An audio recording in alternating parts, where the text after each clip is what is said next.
What's up, Kim folk? Hey, that's my line. He is risen.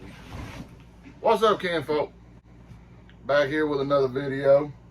Bubba and the old man. Going to be previewing UMass week. Yeah, and just to let y'all know where I've been, I had some health issues for the past couple of years. Had to get them taken care of. A back surgery, and then I was 400 plus pounds, and the doctor told me I was going to die, so had to have some surgery to get rid of some weight, help me lose some weight and all that. Building my house, my daughter's house, and we're about a quarter of the way done on his house, so I thought it was time to come back here. I've missed y'all. Love being on here. Enjoy doing this with Bubba. I'm back. For how long? I don't know. He is back. And I don't plan on letting him leave anytime soon. Yeah, you got to keep your talent. Yeah. He's always said he's the star of the show. It's a big week. It's felt like forever since we've been able to say that football will be played. Yeah, before we get started on that, I want to apologize to y'all. I was real big on the Brian Harsin hire. We were both huge. I was real big on the Brian Harsin hire. I saw what he had done at Boise State. Had never had a losing season. Was every year. Was able to pull a couple 4-stars. Was able to develop quarterbacks. Yeah, and he got down here, and man, it was like he quit recruiting. Yeah, it just seemed like, and we had heard whispers when we first hired him that recruiting was something that he didn't enjoy doing. Which I really don't know anybody that enjoys it. I mean, I don't think Hugh Freeze enjoys recruiting. I just think he's really good at it. Yeah, he understands the importance of it, and that's big on understanding what you have to do to be able to get this talent, understanding the work it takes. It just seemed like Mr. Harsin didn't feel like he needed to do that, or didn't understand that he needed to do that. Yeah, with the rumor swirling around that Ryan Williams, an Auburn legacy, was on campus, and he walked right past and didn't even know who he was. Yeah, we all think it was Ryan Williams. Nobody's said, but it's pretty much been inferred. I think it was Ryan Williams. It was the Penn State game, right? Had him on campus for the Penn State game. Yeah, right past him. And there was rumors that he was absent on Sundays. Yep. You can't not work Friday night and take Sunday off. Yep. I understand if you want to spend time with your family. That is totally understandable. I enjoy spending time with my family. Yep. But I'm not making $5 million a year. Absolutely not. To recruit and coach football. It's understandable that you want to watch your son play, but you have to understand when you work for a Power 5 SEC program, that's in the middle of the Southeast. Right. In Alabama's backyard, in Georgia's backyard, Texas, right. Florida State. I would prefer to say that they're in our yard, but we hadn't had. Well, now it's seeming like they're in our yard. The winning traditions that they've had lately. Yeah. With the dog crap recruiting class we've had the past couple cycles, it seemed like their backyard. It seemed like Clemson's backyard recently. Yeah. But this year, Phoenix City. Yeah. Like a thief in the night, we just walked in to Perry and DeMarcus. And I really believe that we are gonna, by December early signing period, I think Cam Coleman's part of this class. I really do. Everything I've read, I think Texas A&M is going to be a dumpster fire this year, and that's to let it out of the bag. I think we beat Texas A&M. Absolutely. Bobby Petrino and Jimbo Fisher's like oil and water. Yeah, there's a lot of rumors that they are already bumping heads on how the offense is going to be run. Yep. And it's quite obvious that we went in there with Cadillac as the head coach, not taking anything away from Cadillac. I love him to death. But with him as the head coach, interim, his second game, and we beat Texas A&M last year. Yeah. I think this coaching staff will be able to win that one. It's all about, though, in the first few weeks, getting us on the same page, Right. everybody on the same page. You can't just out talent the first 3 weeks and expect to go into week 4 in I College agree. I Station. agree. So that's going to be big. Like the Cal game is going to be a dogfight. I think so too. Going that far away, the time zone difference. Yep. They have a head coach that's been there for a few years. He's terrible, but he's been there. So there's continuity. They brought in a new offense coordinator. They got some good transfers in the portal. Yeah, the offense coordinator, Coach Johnny Manziel, Spavital, I think was his name. Yeah. He had some good offenses at A&M. He was on my offense coordinator coaching offense coordinator hot board. Yeah. I had him on there because of his ability to recruit quarterbacks, and Yeah. he hasn't developed any of them, but he's had a lot of talented ones. Yeah. Johnny was amazing at A&M. Oh my God! But I don't know if that was Spavital or if that was what's his name, the head coach they had. What was his name? Sumlin. Yeah, I think it was a lot of Johnny just improvising. He had a 6'5" ladder for a wide receiver. Yeah, that has only gotten better. Oh yeah, every single year in the NFL, 1,000 yards. That is insane considering the quarterbacks he's had outside of Brady, of course. Right. But it's just going in there to that game, that being the first Power 5 game, half our roster basically being flipped, starters everywhere that are just brand new. On the returning offensive line, we could potentially only have one returning starter, and that being Cam Stutz. Jeremiah Wright could start. Yeah, but now there's rumors that Gunnar Britton is the starting left guard. I did see right that earlier. He was on the starting guard list for J.G. Tate on his show. Yeah, he had been bumped inside for Too Tall Miller, an insanely talented tackle. Yes, I agree with that. I'm really high on Muskrat. And it's not just the name. I love the name. Oh yeah, that is an offensive lineman name if I've ever heard one.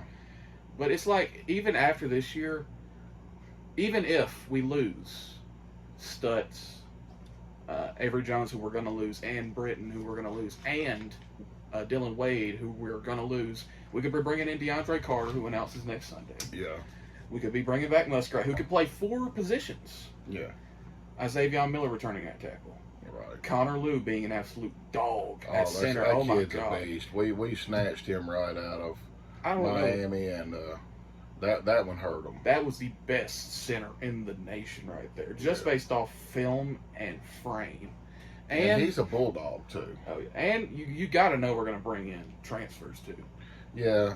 I mean, Coach Freeze come in and really identified the weakness in the trenches and went hard to fill them spots on both sides too. Yeah. It's like, I feel like we go about 8 deep in guys who I think could be legitimate starters. I do not even know what that was. 8. I feel like we go 8 deep at offensive line right now. Yeah, we could. I'm real high on Avery Jones, although he's just going to be a 1-year fix, I think. Yeah, but I think either him or one of the guards we brought in had 2 years. Wade has 3, but I think might have been 3. But I think he's only going to be here for 1 year. He could go pro next year if he has a good year. I think so. Too Tall has 3. Yeah, I knew that. Muskrat's the one that has 2. Yeah, Muskrat has 2, but he's not a guard. I might have got him mixed up. Man, there's been so much. Oh yeah, but he played guard and tackle. I think he's most likely going to play more guard though. He could, but I think J.G. Tate had him as backup tackle because we just lost Garner Langlow. Right. Yeah, but the thing about the offensive line is we also brought in Dylan Cinda. We did. Who's another dog. He's so raw though. He is insanely raw. Right, and I heard a lot of people, on the message boards and everything, were dogging it. Oh, we took a Northwestern. Listen, Northwestern in the past 3 years has had 2 first-round tackles go. Yep. In the top 10 to 15. Rashawn Slater. Yeah. An absolute dog. One of the best left tackles in the league already, just as a pass protector. Not even overall, just as a pass protector, he is elite. And then he had Pete Skoronsky. He's going to end up playing guard, but he's an absolute dog. He could kick out the tackle. He played tackle at Northwestern. I think they were both top 15 picks in the first round. Slater, he might have went top 10. I can't remember. and then Skoronski went 11th. But Senda, he had offers from Michigan. Yeah. And if Michigan wants an offensive lineman, I want that offensive lineman. That's a good sign. That is a really good sign because Michigan always has a good offensive line unless they face Georgia. Yeah. Well, I think Andrew Thomas today would struggle against Georgia's defensive line. Very much. And he's got an argument for being, top 3 tackle in the league right now. But we go about 8 deep in guys that I would be confident in going to an SEC game against a defensive line that is not Alabama's or Georgia's. Right. That's it. Now, Alabama or Georgia, you have to have a phenomenal offensive line or just an offensive mastermind to be able to work around that poor offensive line. And with facing LSU, I worry more about that freak athlete they got at linebacker. Oh, my God. What is his name? I know his name because I watched him just tear Arkansas to shreds. No, he wasn't. As a true freshman. He wasn't giving Bama no easy game either. Oh, he went off against Bama. Oh, yeah. He is a freakish athlete. I cannot remember his name. But he is a Micah Parsons clone. Play inside, play outside. It's not Baskerville. It's not. Is it Baskerville? No. But he can play inside, outside, edge, drop into coverage, run with receivers, run with running backs. You can line him up at nose if you wanted to, because his versatility is on the next level. I can't remember his name, but he started off last year hot, finished hot. It did not matter who was blocking him most of the time, and he was just a true freshman. And I like the way that LSU is using him because they're not using him the way Penn State used Micah. Right. They're letting him just roam. But other areas that I feel like we really improved in is receiver.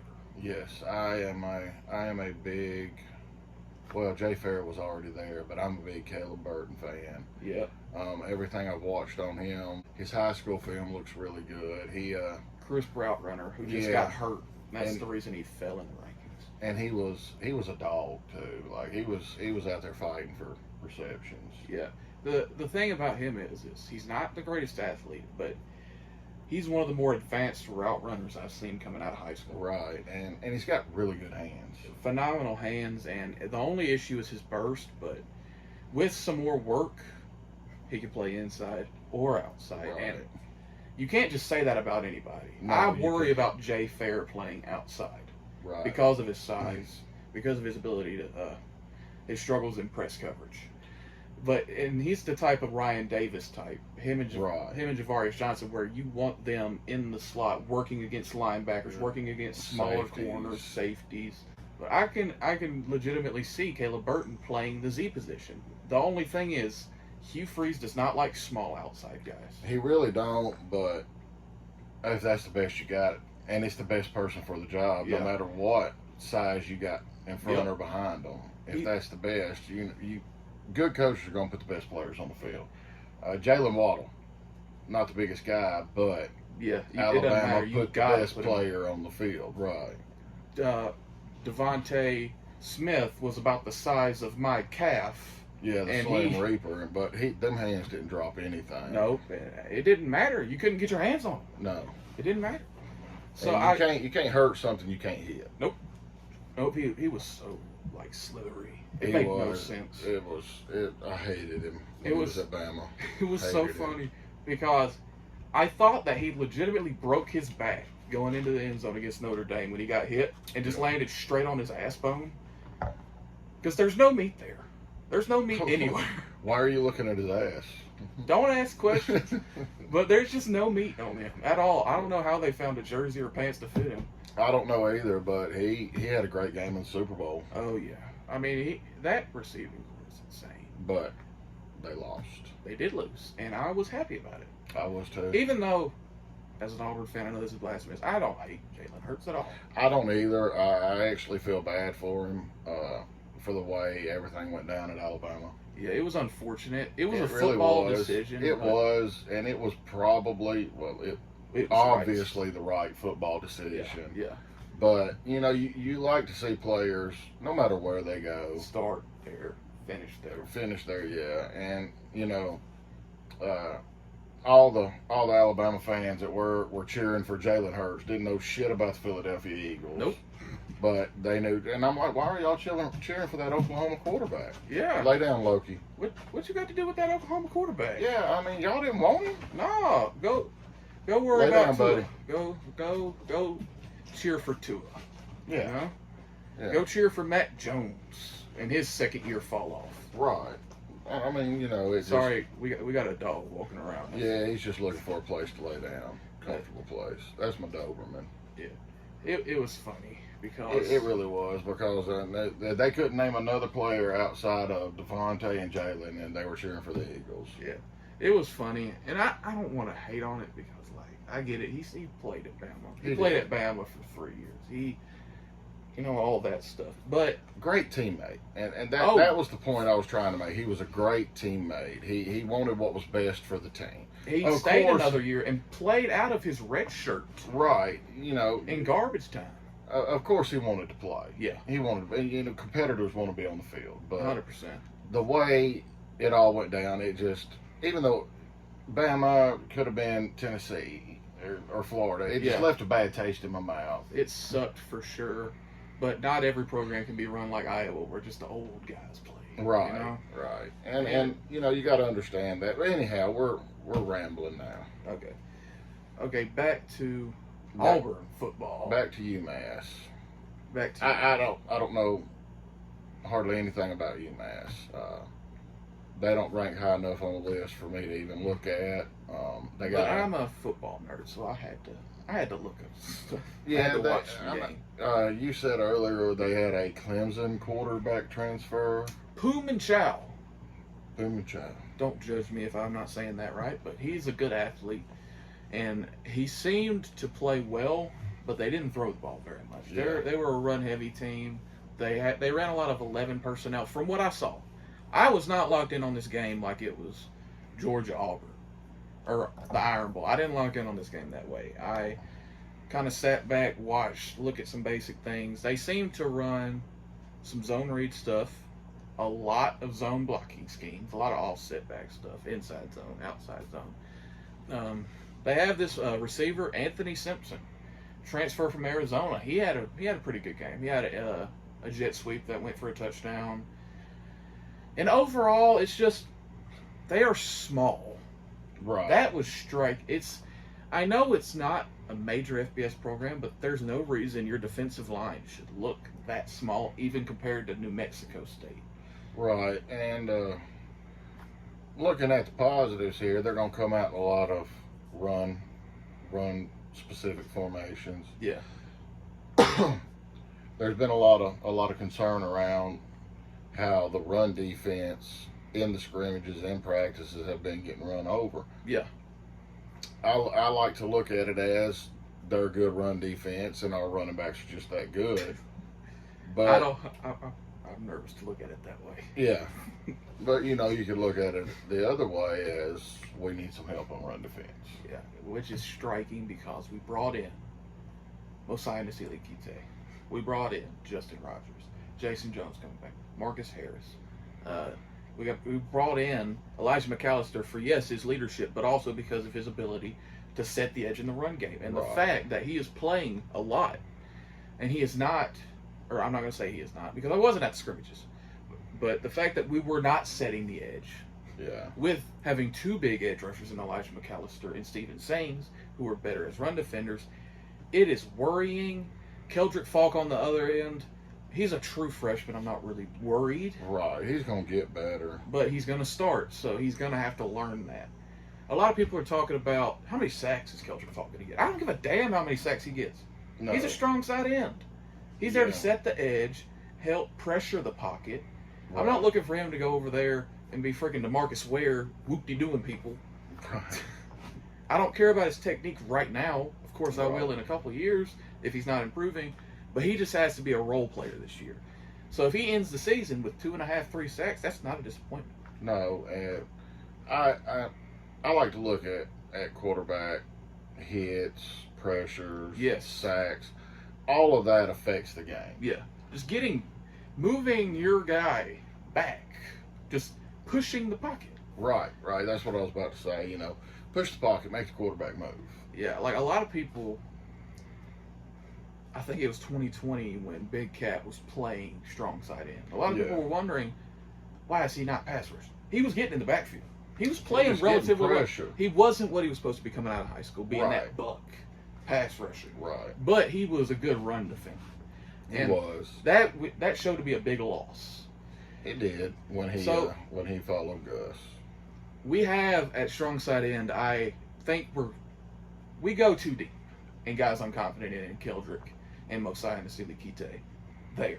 I feel like we're good there. Mosiah Nasili Kite, or I'll just call him Kite, he had a very good career at Maryland in the Big Ten, so we bring in experience. Him not starting, not that big of a concern, not that big of a worry. Keldrick Falk is just that good of a specimen. He is. He's got all the measurables. Yeah. And what is surprising is that he's come along this fast. Right. Or look at it the other way, he has to play. Yeah. It could be that. It could be that Mosiah is just not doing his job. But from what everything is being reported, he is ready. Keldrick's just out playing. And that's a good thing. He's out playing a experienced Big Ten defensive end. Yeah. That is really impressive, to be honest. Like, it's really, really impressive. I was not expecting Keldrick to start or play rotation snaps this quickly. Like, it was like first couple days of fall camp when he was getting starting reps. But getting starting reps that fast, or that early in fall camp when he was playing Jack early in spring, moving him in fall, and him immediately getting starting reps. Right. He's that's why it was so big to get that flip, and I'm glad that this staff come in and put that much effort into him. Yeah. Because missing on the 2 5-stars, what was it, Quay and James Smith, Quay Russo? Missing on them, I really don't think Auburn was ever in it. They said they were in it. Yeah. It seemed like Auburn was always number 2, and they just never did anything to gain all the way up. Right. To the Alabama that had been recruiting them since they were like 4 years old. You know, Zach Etheridge put a lot of time in, you know, and he's probably, if not our best, second best recruiter. We got some dogs on this staff too. And he is probably. And he kept us in it. Oh, yeah. But, not to beat a dead horse, but with the previous staff, they just didn't emphasize recruiting. He thinks that he can get subpar talent, coach it up, and out scheme everybody. And I feel like that's the way Brian Harsin felt. My scheme's gonna work, regardless, no matter who I throw in there. Because he did that at Boise State. Right. He was able to win at his lone season at Arkansas State. Yeah. Program that Hugh Freeze built. You know, not saying anything. But it's crazy that we have their 3 consecutive head coaches. Yeah. Anyhow, the point I was making is this staff knows it's not just scheme. You gotta have them dogs. Yep. And that's how Gene Chizik kept us in games, because he was just stacking talent on talent, stars on stars. Right, and until the wheels fell off. The main issue was, I feel like he lost grasp on his backyard the last couple of years. He did. He was getting some really good players, but look at the offensive linemen he was star chasing. Yeah, it seemed that way. He wasn't getting any offensive linemen. Nope. That was the problem. He was getting the leftovers. Early in his stint, he was holding his own in recruiting. Well, he always held his own. I don't think Auburn ever finished outside the top 15. Yeah, but no, I'm not saying like as far as. That's what I mean by star chasing. Yeah, I mean, we had high-ranking recruiting classes, but it was a lot of fluff, a lot of skill guys. He lost the complete grasp on his backyard as far as offensive line recruiting, mainly because Auburn didn't have anybody except one good offensive lineman in the NFL, and that being Braden Smith, who we played at guard, who was like an all-pro right tackle. Yeah. Outside of that, Greg Robinson was a bust. Jack Driscoll, he's done solid, but not done much. Prince Tega was a strong side end when he came in. We moved him to tackle. He started. Right. So The issue And I was think he got cut, didn't he, from his NFL team? Brent. Yeah. Yeah, I don't think he's on the team right now. Yeah, I could be wrong. Because I really thought he had the athleticism to do it. Oh, he for sure had the athleticism, but we could not sustain any offensive line consistency. We had 2013 and 14 that were good offensive lines. 2017, that was it. Yeah. So we didn't have we didn't have the reputation for putting in offensive linemen to the league. But like you were talking, Jack Driscoll transfer. Yeah, I think he was a transfer that came in. Yeah. Braden Smith was a recruit. We picked him up from, I think, Colorado. Brandon Council was a transfer. Brandon Council transfer. Our starting center in 2017 was a transfer. 2013, I'm trying to remember. I don't know. I can't remember back that far. But overall, it was just we couldn't develop our own guys, or we developed one of them. Yeah. And, which he beat out Georgia for Darius Slayton. And that's beat out Georgia really for Tank. good. He beat out Alabama for Malcolm Johnson Jr. He beat out I think, Georgia and Bama for Derek Brown. Carry on. Bama, right? I think so. But anyhow, he didn't use him right. No. Absolutely not. Why are you throwing the guy with Shrek speed bubble screens? What the hell are you thinking? Right, but anyhow, it had run its course with Gus. Yeah, it really had. And the culture was strong, but the play on the field was just not where it needed to be in 2020. And if it wasn't a COVID year, he might have kept his job, because we probably went 8-4, 75, so he probably kept his job. But going 6-4 and at the end of the season press conference saying 6 wins is a solid season. Yeah. It's just not a good look. Shane Hooks.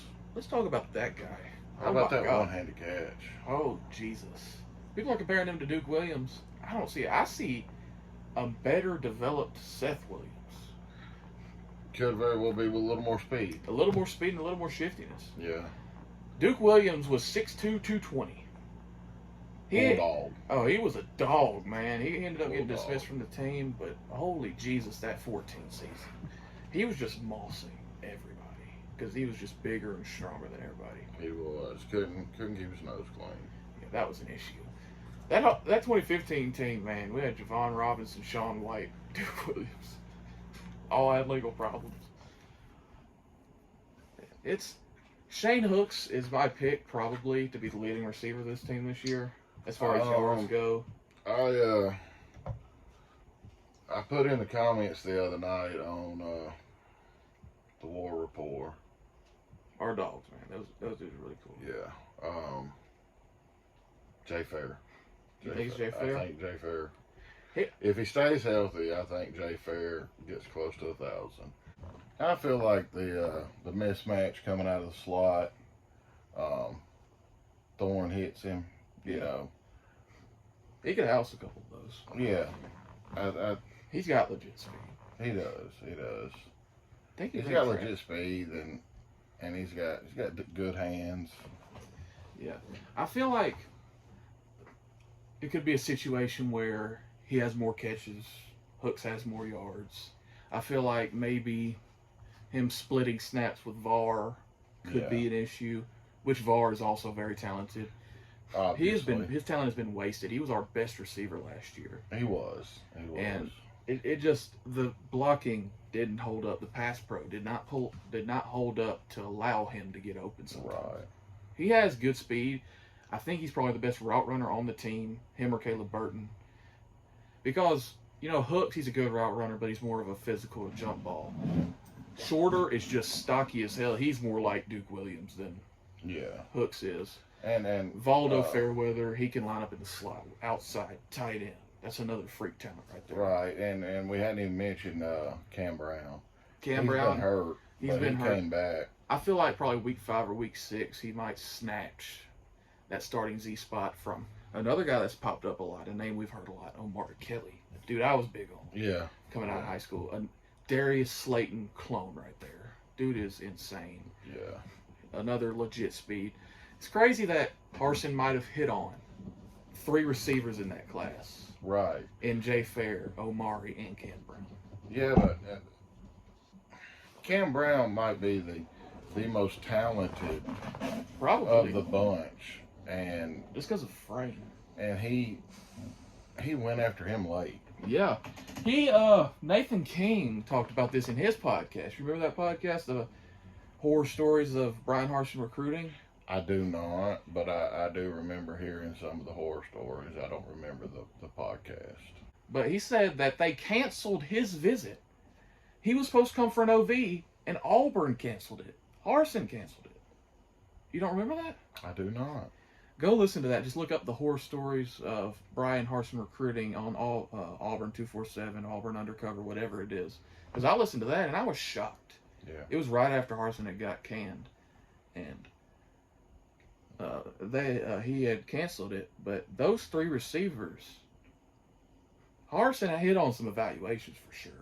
Yeah. Quez, Omari, Fair, but he missed out on Judkins.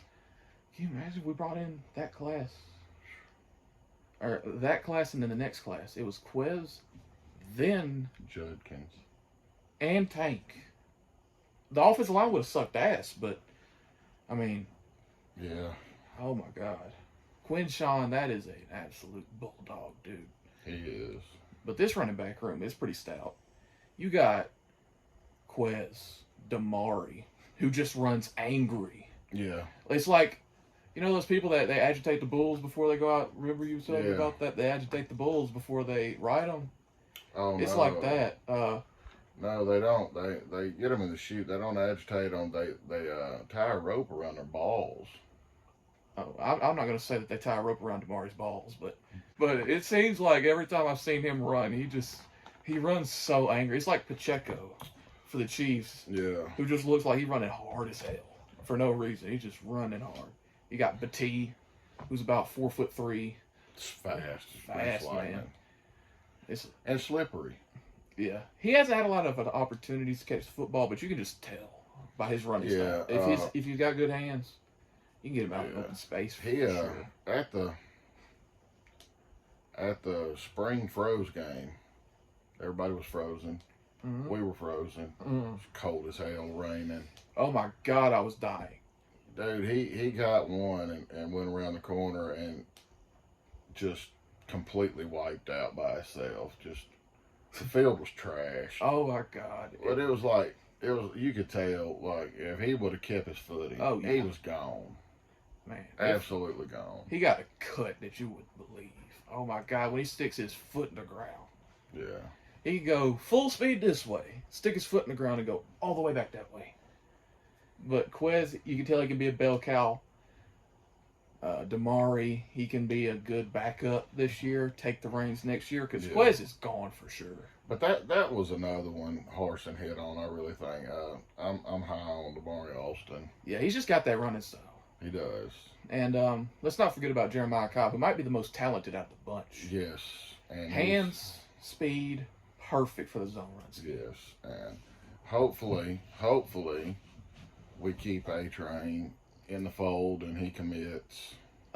You got just an absolute bowling ball in Fat Burnett. Oh my God, that boy is chunky. And he is good. He is good. Man, he's got that build. This running back room, if we can keep all of these, is about to be insane. Yeah. Here's the thing about Hugh Freeze. He doesn't typically have 1,000-yard backs. He had one his first year at Ole Miss. He might have had one at Arkansas State, and he had one at Liberty. So, because he uses running back by committee. Right, and that's really good for the running backs because when they get to the league, it raises their value. Yeah. Because they ain't got they got a lot of tread left on the tires, is what I'm trying to say. Josh Jacobs went first round, and he didn't have no crazy stats. This is film that looks so good. And he didn't take that many hits in college. And him and Chubb might be jockeying for best running back in the league. Yeah. It's when you don't have that tread on the tire, you're going to get drafted higher. Like A.J. Dillon, who plays in Green Bay. just a ton of carries on his body, bottom of the second round. Because of that, the amount of hits you take at the running back position. Derrick Henry, back-to-back 2,000-yard seasons in the NFL, second-round pick, Heisman Trophy winner. Because of the carries. Because he got so many carries at Alabama. I mean, that Iron Bowl. 46 carries. Yeah. 46. Yeah, in one game. Yes, 46 carries in one game. And it was demoralizing as heck, man. Yeah, I hated watching that game because because we had held him up decently. Sitting there. Yeah, we were just sitting there, and I was like, he's about to pop one. He's about to pop one, and then he goes for like 30. Yeah. It's the fourth quarter came around. Jake Coker, he could have been a damn tripod. It did not matter. I could have been out there. You could have been out there. Just catch the snap and hand it to him. Yep. I could have been out there. I mean, like, I am one of the most unathletic-looking humans anybody will ever see, and I could have played quarterback. Yeah. It was just... And that is why I feel like this running back room will be so good, even if the numbers don't pop. Because you could have 900 Jarquez, 400, 500, 600 Damari, 300 for Batty, maybe like 700 total. And then you got Jeremiah Cobb might go 150, 200. Because it's an RPO-based game. Yeah, and what we're not looking at is you're going to have Robbie taking runs away from him, too. Yep, he probably get 300, 400, 500 yards on the ground. Yeah.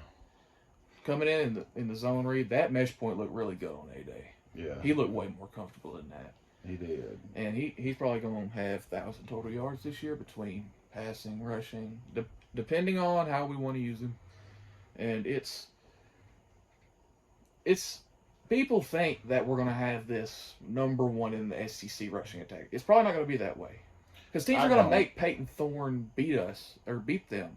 It's an RPO-based game, which means that you take what the defense gives you. That's legitimately the whole point of it. Right. They stack the box. You got 3 options every play. Yep. Hand off to the tailback. It's a zone read to the out to the right some plays. You know, maybe you have a hitch, slant, bubble, smoke screen. Right. It's complete. Hugh Freeze. Sometimes it's single high safety. I got Shane Hooks on the boundary. We got an inside zone here. I'm gonna just catch this, throw the fade. It's completely pre-snap, post-snap read. Right. Yeah. We ran it go watch the 2017 offense. It's going to be a lot like what we're in right now. Right. There's going to be some differences, but it's going to be a lot of that same stuff. Ryan Davis was just eating off hitch, bubble. He tore up Alabama because of it. Slayton D. Yep. You just dial something up for your deep threat. And we had Kerryon Johnson that year, yeah. And he just feasted. He hit the hole, one cut, and go. Yep, it was Le'Veon Bell-esque the way he would read the blocks. Oh my God, he'd catch the handoff, and he'd just stand there, and he'd see the hole. He'd hit that thing, and when he got ahead of steam, he wasn't that fast, but it was 4, 5, 4, 5, 4, 5. He averaged like 3.9 yards per carry in that Iron Bowl. Yeah, but he just wore on him. And then he got hurt, and he should have never been playing in the SEC championship game. But we had no depth. We had nobody else. In this offense, we got depth. Yes, we got 4 legitimate. Yeah, like Batty, he can go between the tackles. People don't think he can. He can get between them tackles. He can. Reminds me a lot of Shivers. Yeah. And that was my screensaver on my phone for 2 years. He lit that boy up. When he knocked Xavier McKinney's helmet off at the goal line, loved that. Yeah, he was just a bowling ball, man. Loved and that. he had elite speed. He did. Yeah, Batty, he's a little slimmer, a little bit more shifty, but they are the exact same mold of player. Right. You throw him a little swing pass. He can go to the house. Remember the LSU game where he just, on third down, on the same drive multiple times, he caught that little swing pass out the backfield. Yeah. He looked so damn goofy with the ball in his hands. Looked like the ball was too big for him. Man, he was a dog, though. I hated that he transferred, man. That sucked so bad. It did. I think he's in Canada right now, so big ups to him. He's making money. Yeah. I miss him. Yeah. He Oh my God! Orange and blue, through and through. Oh, I had the gif of after he lit up Xavier McKinney when he was in the end zone beating on his chest with his short ass arms. Yeah. Man, He was Shivers, a dog. that man had heart. He did. What was he, 5'8", maybe? I remember his damn freshman year. He housed like a 80+ yard little swing out of the backfield and just housed that bitch against Alabama. Got caught. Oh yes! Oh my God! That was like the play of the Iron Bowl. Yep. And it got called back. Oh my God! That was when he was wearing like number 25. I was so sick. Yeah, that. Cause he just when he turned it upfield, wasn't nobody gonna catch he it. was gone. Them little legs was moving, man. Yeah. Oh, Looked like his upper body was just floating. this running back room has the depth to where we can go into that Iron Bowl. Yeah. That's why I think we got a shot against Bama, because if the receivers play well and the offensive line is as good as I think it is, which is top half unit in the SEC, I think we can win that game if, which is what we're going to talk about right now, the defense lines up. The defense is something I'm really worried about. Well, mainly the front seven. I know a lot of the Alabama fans at work are real worried about Milroe at quarterback. Worried about all of them at quarterback. Yeah. Lonergan's not going to play, and he might be the best one out there. I'm not real high on their offensive coordinator pick. I am very, very high on their defensive coordinator. Oh pick yeah, our boy because he's got defense playmakers all over that defense. Oh yeah, and he is going to have a fun time making life hell for everybody with a player like Dallas Turner, who's got that mean streak. Just Auburn fans, remember. Just think back to 2017. Correct me if I'm wrong. Sensei Mud, young Derek Brown, Dontavius Russell, Marlon Davidson. At corner, Carlton Davis, Jamel Dean. At safety, Trey Matthews. They have that talent and more. And you know he's going to go into these games. They got Kool-Aid. Oh, yeah, Kool-Aid. Who his freshman year, Caleb Down. His best defense was pass interference. He is not that anymore. No, that dude's a dog. He is the lockdown corner we thought he was coming out of Phoenix. At safety, there, Caleb Down's a talented freshman. Yeah. And we know as well as anybody, KSL, you're going to line them up, man coverage, sit downs. He's going to run a lot of man-to-man. Because he's going to trust those corners, and that's Carlton Davis and Jamel Dean, just dogs on the outside. A lot of people are down on him because of what happened at Miami. He didn't have the talent in Miami. Nope. And that offense did not set him up for success there. Manny at Miami, who was the head coach before Mario, he only he tried to recruit the hybrid linebackers, smaller size, fast. Yeah, that's not that's not Steele's game. Steele wants size and speed. Yeah, and the only time he broke that mold was Jacoby and Owen, and that's just because they were that talented. Yeah, he's gonna have talent at Bama. Because I think in 17 we had Trey Williams and Sean Davis, bigger linebackers. Yeah, but the good thing we got is like 50% of the roster's been flipped. Yeah, and he don't know what we doing talent wise, what we got. He's gonna have the same film everybody else has. Yep. And going into that game, I feel like Alabama's probably gonna be 10-1, 9-2, probably. Yeah. I think the only team that'll get them is Texas and maybe LSU or Tennessee. I don't think they lose both. I don't either. I don't think they. I think they have one conference loss going into that game. We probably have 3, 4, maybe. Yeah. So going into that game, I feel like it's going to be a clash of physicality. Whoever wins up front in that game is going to win the game on offense. I think that the defense is the problem, because one thing Tommy Rees is going to do, he's going to try his best to run the damn ball. Yeah. That is Nussmeier, the offense coordinator they had, right before, I believe. I'm not a Bama guy, but I think Nussmeier was right before Kiffin. Am I right on that? Yes, I think so. And at Bama, I believe he was the one that had Blake Sims, right? I think it was Nussmeier. It might have been No, it couldn't have been McElwain. I think it was Nussmeier that had Blake Sims, who was a less talented version of Milroe. Because Milroe is a freakish athlete. He's a big dude. He is way more I talented. think Kiffin had Blake Sims. You think so? I thought, yeah, I think so. Because was it Coker then Sims or Sims and Coker? I don't remember. Whatever it was, Nussmeier liked to run the football. And I think that's a similar style that Tommy Rees is going to run. Yeah. Because Bama, they don't have the quarterback with experience. Alabama, they don't have the receivers with experience. They do not. They have If them receivers had trouble catching Bryce Young passes, they're gonna have a lot of trouble catching from these quarterbacks. Yeah, mainly due to that lack of experience. Because Milroe, as good of a runner as he is, he still has a long way to go in the passing game. Right. Similar to Robbie, he has a long way to go there. And if he gets it down, he's a first-round pick for sure. Oh, no doubt, just off talent. Just off talent alone for sure. And I think he has the arm talent. I just don't think he has the experience yet, the ability to read defenses yet. A lot like the young Jalen Hurts. So, going into Who relies on the talent. Yeah.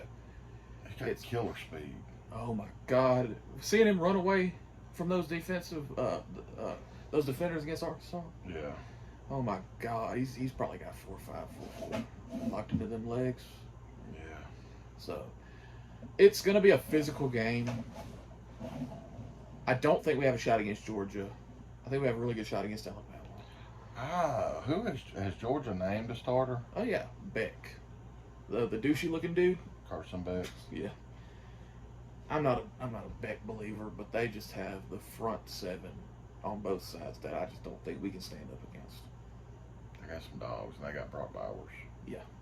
So, Georgia, that's probably a 20-point loss, 15, 20-point loss right there.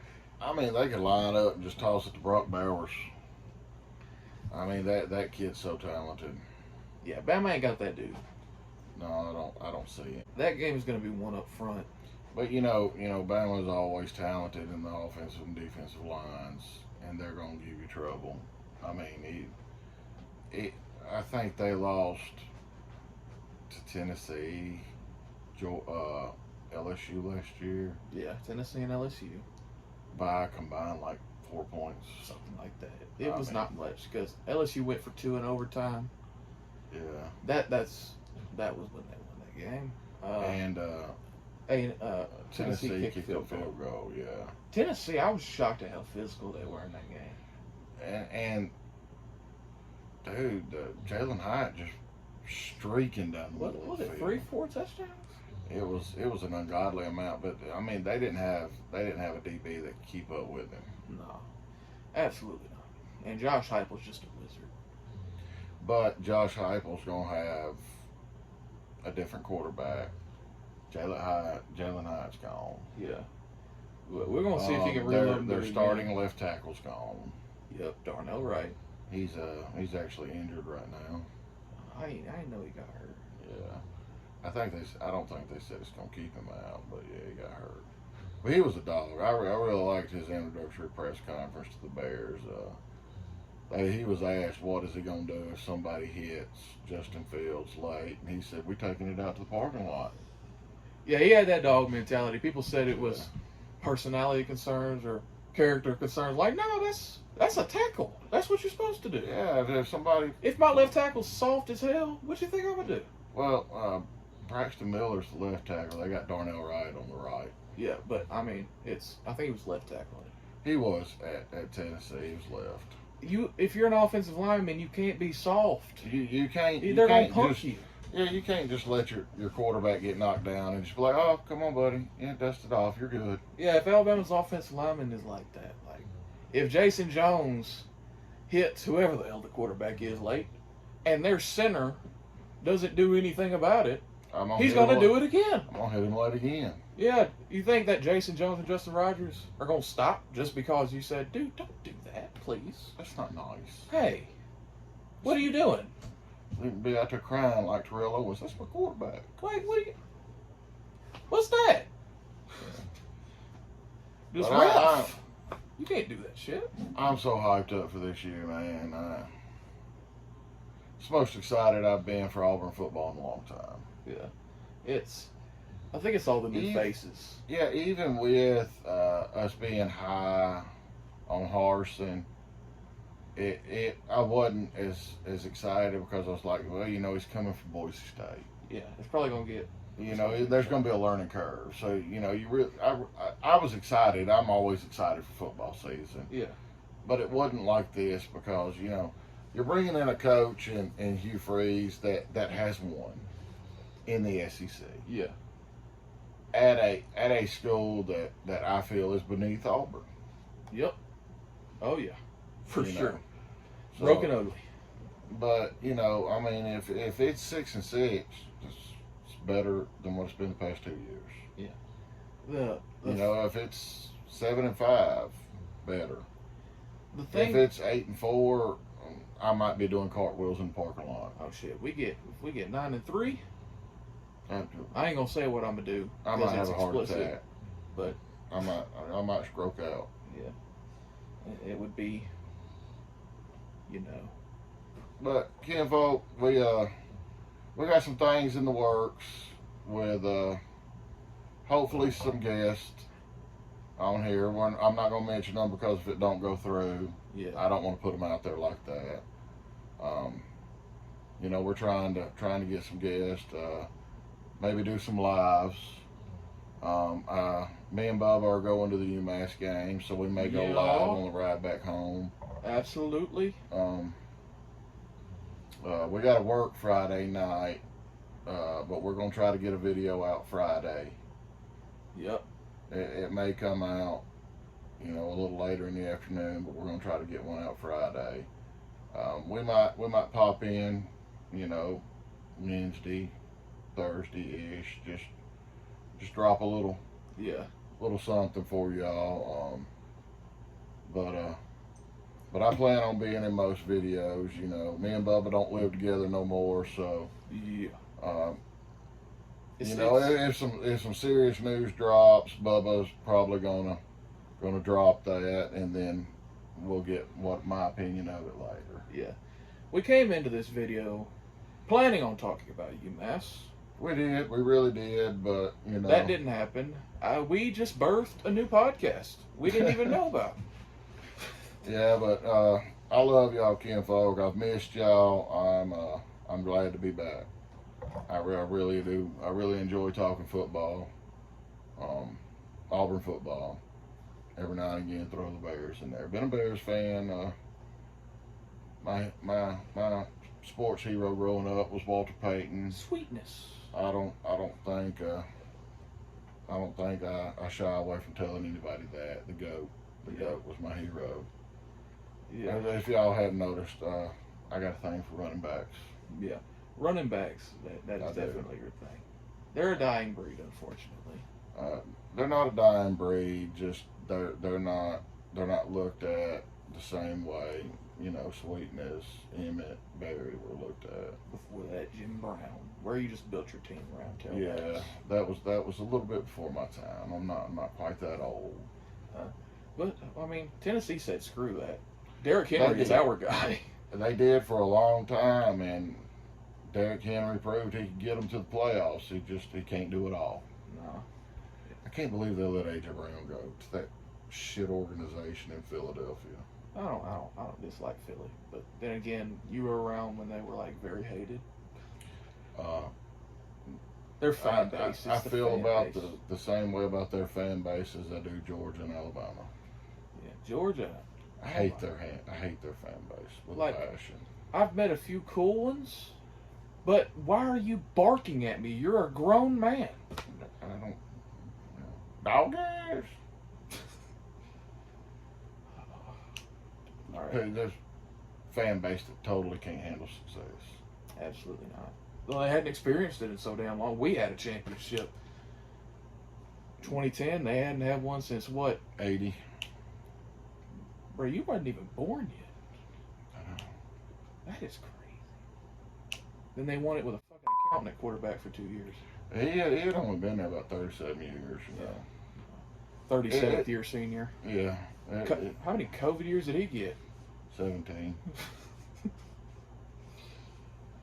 It took them getting, you know, a man in his mid-30s to win anything, and then he went back to back. I mean, can't take it away from him. They were the best team. I don't care what nobody says about that man. He has the worst hairline on a quarterback I've ever seen in my life. There's no way he is 26. But he's got 2 rings. So Oh yeah. I mean, got 2 rings. he walked on, went JUCO, walked on again, right? Yeah. Jesus Christ, he played us. Was he on the 19 squad? I don't remember. No, he was on like the 17 team because he went 17 JUCO, 18 through 23, right? I don't remember. Okay. Well, Georgia fans, I hope you enjoyed your quarterback whose balls don't even work anymore. He's so old. This podcast was not expected to be talked about with Stetson Bennett's testicles. Yeah, we need to edit that out. All right. I think we started recording this about an hour ago, so I think you should go to bed. But anyway, I love you. Like, subscribe. We will have more content coming. All right. Hope y'all enjoyed the soothing sound of my dog sleeping in the background. War down. We're down.